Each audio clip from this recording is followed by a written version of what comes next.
आपण कालच्या तासिकेमध्ये अभ्यासक्रमाचा अर्थ व स्वरूप अभ्यासलेले आहे. आज आपण पाहणार आहोत अभ्यासक्रमाचं महत्त्व. विद्यार्थी मित्रांनो, अभ्यासक्रम हे शिक्षणाचं उद्दिष्ट पूर्ण करण्याचं एक महत्त्वपूर्ण असं साधन आहे, हे आपण पाहिलेलं आहे. या साधनाच्या माध्यमातून आपल्याला उद्दिष्ट साध्य करायची आवश्यकता असते. आता अभ्यासक्रमाचं नेमकं काय महत्त्व आहे याचा विचार करणं सुद्धा तेवढंच गरजेचं आहे. तर अभ्यासक्रमामुळे विशिष्ट पातळीवरील विद्यार्थ्यांच्या ज्या शैक्षणिक गरजा आहेत, ह्या शैक्षणिक गरजा भागवल्या जातात. विद्यार्थ्यांच्या शैक्षणिक गरजा ह्या पूर्ण केल्या जातात. दुसरं सांगायचं म्हणजे विद्यार्थ्यांना अभ्यासक्रमामुळे एक जी योग्य दिशा आहे ती दिशा मिळू शकते, की नेमकं आपल्याला काय करायचं आहे याचा आढावा विद्यार्थ्यांना घेता येतो. अभ्यासक्रमामुळे शिक्षण क्षेत्रातील संबंधित असणारे जे काही घटक आहेत, या घटकांना आपापल्या भूमिका ह्या स्पष्टपणे कळतात. आता शिक्षण क्षेत्राशी संबंधित घटक म्हणजे मुख्याध्यापक असतील, शिक्षक आहेत, विद्यार्थी आहेत, पालक आहेत, हे शिक्षण क्षेत्राशी संबंधित असलेले विविध घटक. या घटकांना आपल्या ज्या भूमिका आहे ह्या स्पष्ट करण्यासाठी एक मार्ग मिळतो, दिशा मिळते, आणि त्या भूमिका पार पाडण्यासाठी मग हे घटक क्रियाशील होत असतात. म्हणजेच अभ्यासक्रम हा केवळ विद्यार्थ्यांपुरताच मर्यादित असतो असं नाही, तर अभ्यासक्रमामुळे इतरही शिक्षण क्षेत्राशी संबंधित घटक हे त्यामुळे कार्यान्वित होत असतात. अभ्यासक्रमाचा विचार करताना आपल्याला आणखी एक महत्त्वाची बाब लक्षात घेणं गरजेचं आहे, की आपल्याला माहिती आहे की कोणतीही कृती करायची असेल किंवा कोणताही कार्यक्रम राबवायचा असेल, उपक्रम करायचा असेल, तर त्यासाठी योजना आखावी लागते, त्याचं नियोजन असणं गरजेचं असते, आणि त्यामुळेच योग्य योजनेमुळे किंवा नियोजनामुळे त्या कार्याची पूर्तता ही होत असते. म्हणून अभ्यासक्रम सुद्धा राबवताना अभ्यासक्रम म्हणजे सुद्धा शैक्षणिक अनुभव देण्याची एक प्रकारची योजनाच असते. विविध प्रकारचे शैक्षणिक अनुभव आपण अभ्यासक्रमाच्या माध्यमातून देत असतो. म्हणून अभ्यासक्रमाचं सुद्धा नियोजन असणं, अभ्यासक्रमाची सुद्धा योजना आखलेली असणं हे महत्त्वाचं असते.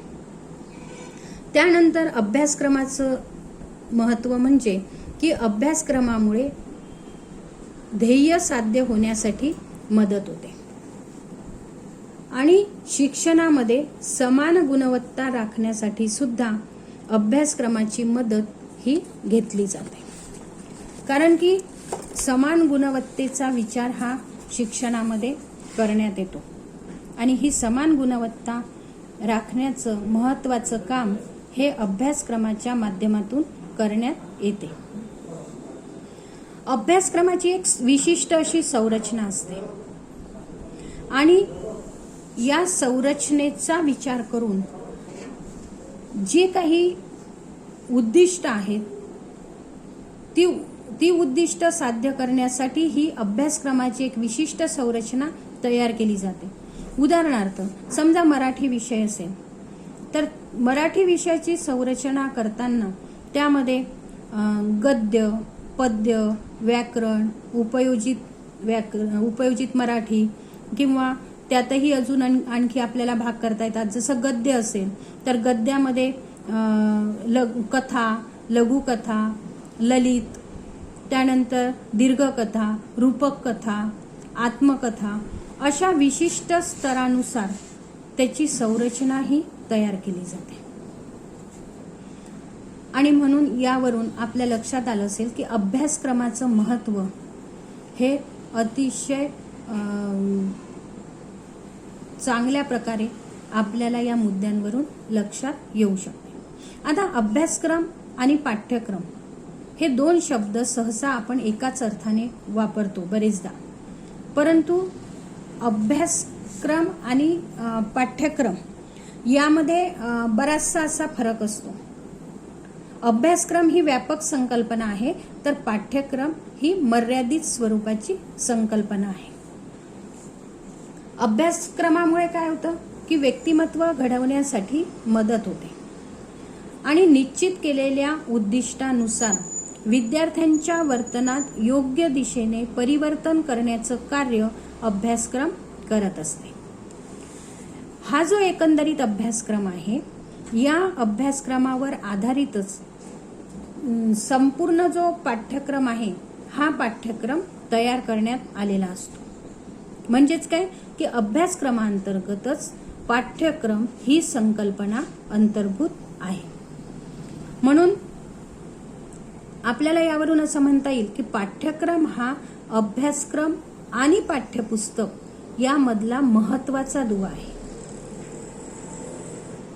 अभ्यासक्रम कसा असा व्यापक स्वरूपाचा असतो आणि पाठ्यक्रम जे क्रमिक पाठ्यपुस्तक असतात, त्या क्रमिक पाठ्यपुस्तकामध्ये जे जे काही घटक दिलेले असतील ते घटक म्हणजे पाठ्यक्रम. आणि या पाठ्यक्रमाच्या माध्यमातून आपण आपल्या उद्दिष्टाप्रत पोहोचण्याचा एक प्रयत्न विद्यार्थी करत असतात. आता नेमका अभ्यासक्रम आणि पाठ्यक्रम यामध्ये नेमका कोणता फरक आहे, तर अभ्यासक्रमामध्ये एकूण शिक्षणाची ध्येय आणि सर्वसामान्य उद्दिष्ट ही विचारात घेतली जातात. मात्र पाठ्यक्रमामध्ये विशिष्ट इयत्तेची त्या वर्षात साध्य होणारी उद्दिष्टे विचारात घेतली जातात.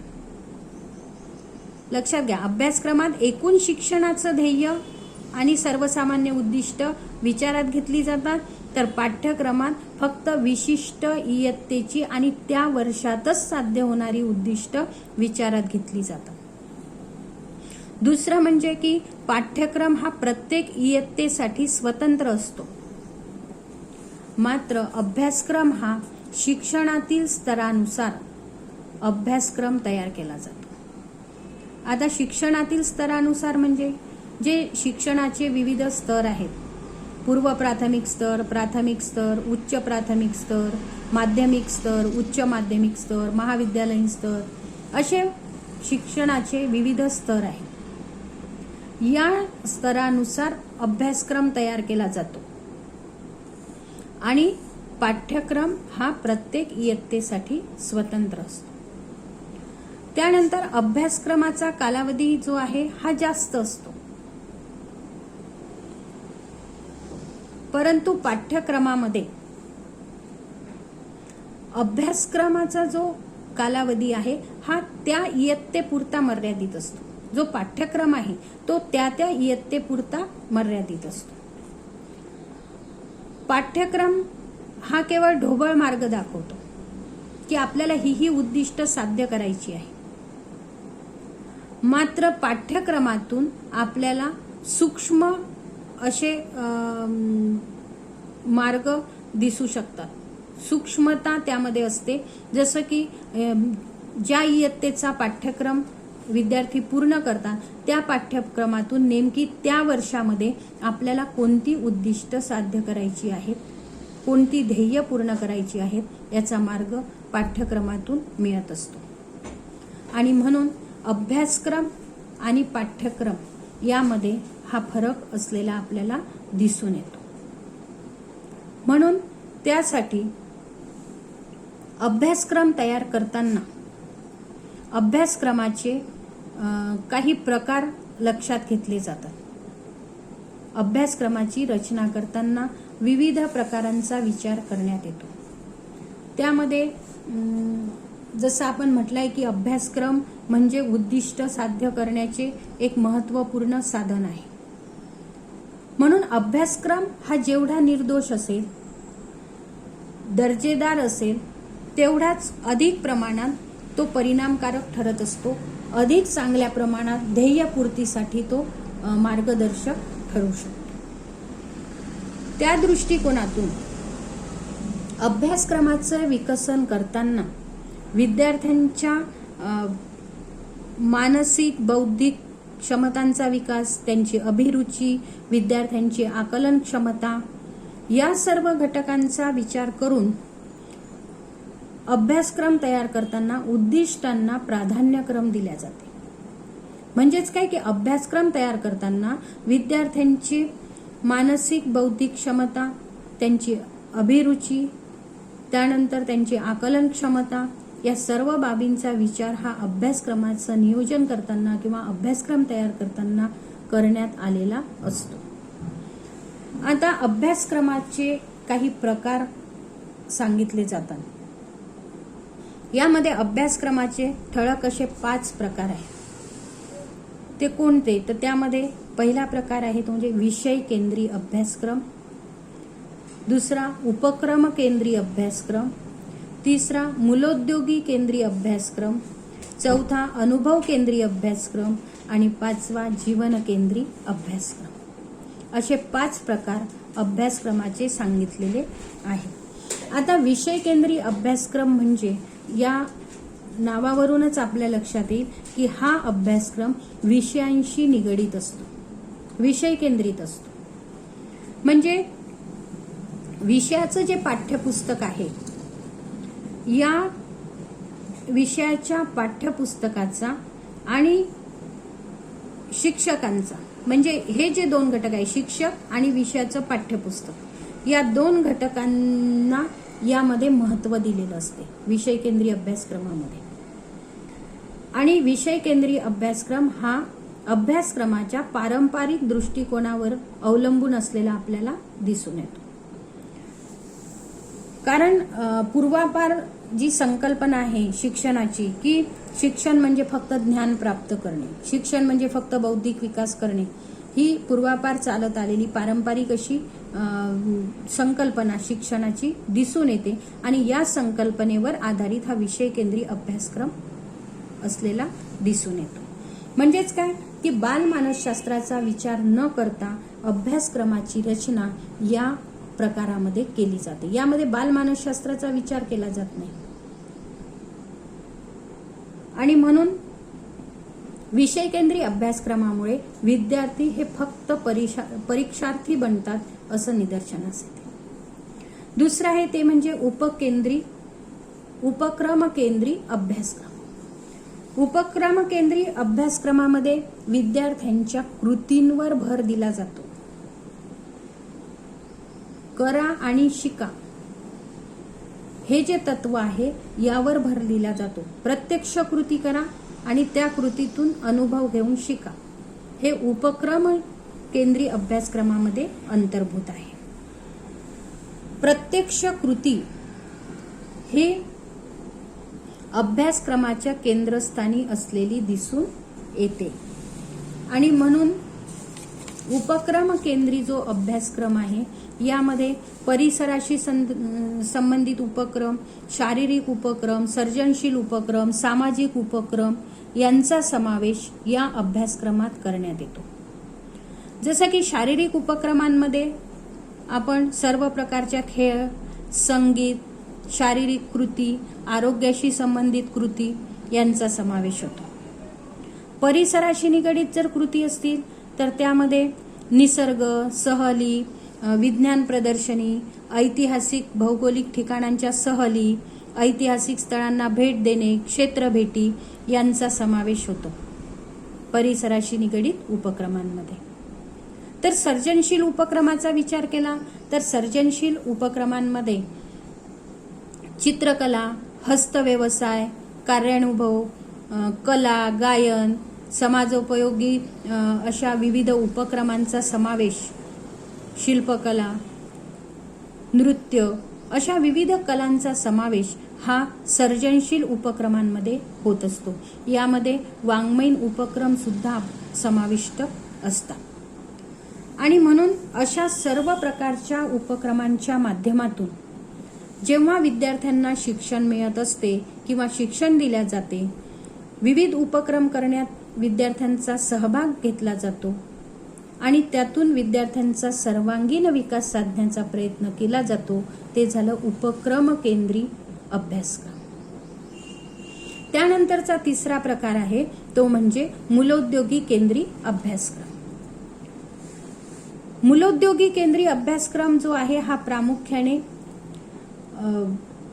धातुकाम, बागकाम, शेतीकाम, बुक बाइंडिंग असेल, लाकूडकाम, त्यानंतर विविध प्रकारचे जे कौशल्य प्राप्त करण्यासारखे जी काही कार्य असतील या सर्वांचा समावेश या अभ्यासक्रमांतर्गत होत असतो. याला म्हटलंय मूलोद्योगी शिक्षण किंवा मूलोद्योगी अभ्यासक्रम. या मूलोद्योगी अभ्यासक्रमासोबतच शालेय विषय म्हणून मातृभाषा, अंकगणित, चित्रकला, विज्ञान, आरोग्यशास्त्र, त्यानंतर शरीरशास्त्र यासारख्या विषयांचा सुद्धा समावेश मूलोद्योगी शिक्षणामध्ये करण्यात येतो. आणि या मूलोद्योगी शिक्षणामध्ये किंवा मूलोद्योगी अभ्यासक्रमामध्ये विद्यार्थ्यांना पुरेपूर स्वातंत्र्य असते. कोणत्या विषयाची निवड करायची, कोणत्या विषयाचा अभ्यासक्रम करायचा याचं पुरेपूर स्वातंत्र्य हे विद्यार्थ्यांना असते. मूलोद्योगी शिक्षणाची संकल्पना ही महात्मा गांधीजींनी मांडलेली होती. महात्मा गांधीजींनी अशा प्रकारच्या मूलोद्योगी अभ्यासक्रमावर भर दिलेला आहे. ही झाली मूलोद्योगी शिक्षणाची संकल्पना किंवा मूलोद्योगी अभ्यासक्रम. नंतरचा जो प्रकार आहे अभ्यासक्रमाचा तो म्हणजे अनुभव केंद्री अभ्यासक्रम. अभ्यासक्रमाच्या या पद्धतीमध्ये विद्यार्थी हा केंद्रीभूत असतो, कारण अनुभव हे विद्यार्थ्याला घ्यायचे असतात म्हणून केंद्रस्थानी विद्यार्थी असतो. आणि यामध्ये विद्यार्थ्यांच्या गरजा आणि विद्यार्थ्यांची अभिरुची याचा प्रामुख्याने विचार केला जातो. विद्यार्थी हा घटक महत्त्वाचा असल्यामुळे अनुभव केंद्री अभ्यासक्रमामुळे अध्ययन प्रक्रियेमध्ये सुधारणा होते. कारण की प्रत्यक्ष अनुभव घेऊन त्यातून आपण काय शिकलो आहे याचा विचार विनिमय करणे आणि त्यातून स्वतःमध्ये परिवर्तन घडवून आणणे हे यामध्ये अपेक्षित आहे. त्यामध्ये विद्यार्थी आणि त्याची परिस्थिती, त्यानंतर विद्यार्थ्यांच्या गरजा, विद्यार्थ्यांच्या क्षमता, विद्यार्थ्याची कुवत, विद्यार्थ्याची अभिरुची या सर्व बाबींचा विचार हा अनुभव केंद्री अभ्यासक्रमामध्ये करण्यात येतो. आणि म्हणूनच या प्रकारच्या अभ्यासक्रमाचं महत्त्व हे आपल्याला दिवसेंदिवस वाढत असलेलं दिसून येते. सध्याचा जो अभ्यासक्रम आहे तो अनुभव केंद्री अभ्यासक्रमावर भर दिलेला आपल्याला दिसून येतो. त्यानंतरचा पाचवा आहे तो म्हणजे जीवन केंद्री अभ्यासक्रम. जीवन केंद्री अभ्यासक्रमामध्ये सुद्धा विद्यार्थी हाच केंद्रस्थानी असतो. विद्यार्थ्यांच्याच हिताचा विचार करून अभ्यासक्रमाचं नियोजन केलं जातं. त्यानंतर अभ्यासक्रमामध्ये प्रामुख्यानं विषय केंद्री, उपक्रम केंद्री, अनुभव केंद्री, उद्योग केंद्री या सर्वच प्रकारच्या अभ्यासक्रमातील चांगल्या बाबींचा समावेश हा जीवन केंद्री अभ्यासक्रमामध्ये होत असतो. वर जे 4 अभ्यासक्रमाचे प्रकार आपण पाहिले, विषय केंद्री, मूलोद्योगी केंद्री, अनुभव केंद्री, हे जे प्रकार आपण पाहिले या प्रकारातल्या ज्या ज्या काही चांगल्या बाबी असतील ह्या चांगल्या बाबींचा समावेश हा जीवन केंद्री अभ्यासक्रमामध्ये करण्यात येतो. आणि विद्यार्थ्यांचे जीवन हे केंद्रभागी ठेवून, केंद्रस्थानी ठेवून अभ्यासक्रमात लवचिकता व त्याच्या सर्जनशीलतेला वाव मिळेल अशी व्यवस्था जीवन केंद्री अभ्यासक्रमामध्ये करण्यात आलेली असते. तशी खास व्यवस्था त्या ठिकाणी करण्यात आलेली असते. जीवन केंद्री अभ्यासक्रमामध्ये या प्रकारचं स्वातंत्र्य मिळाल्यामुळे विद्यार्थ्यांना काय फायदा होतो तर विद्यार्थ्यांच्या ज्या कल्पना असतात, विचार असतात यांचा मुक्त आविष्कार विद्यार्थी करू शकतात. त्यानंतर अन्य प्रकारच्या अभ्यासक्रमामध्ये ज्या ज्या काही त्रुटी असतील त्या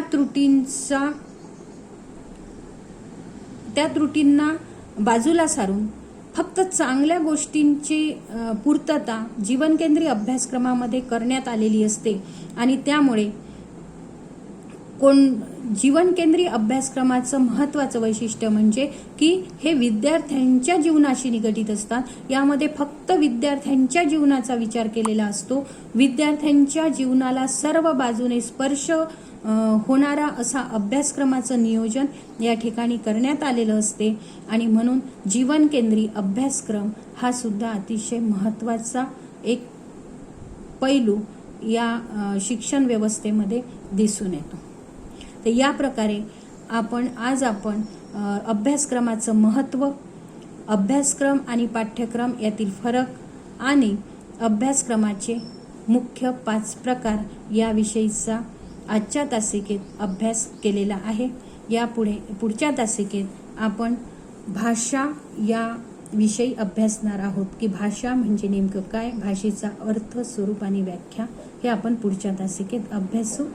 धन्यवाद।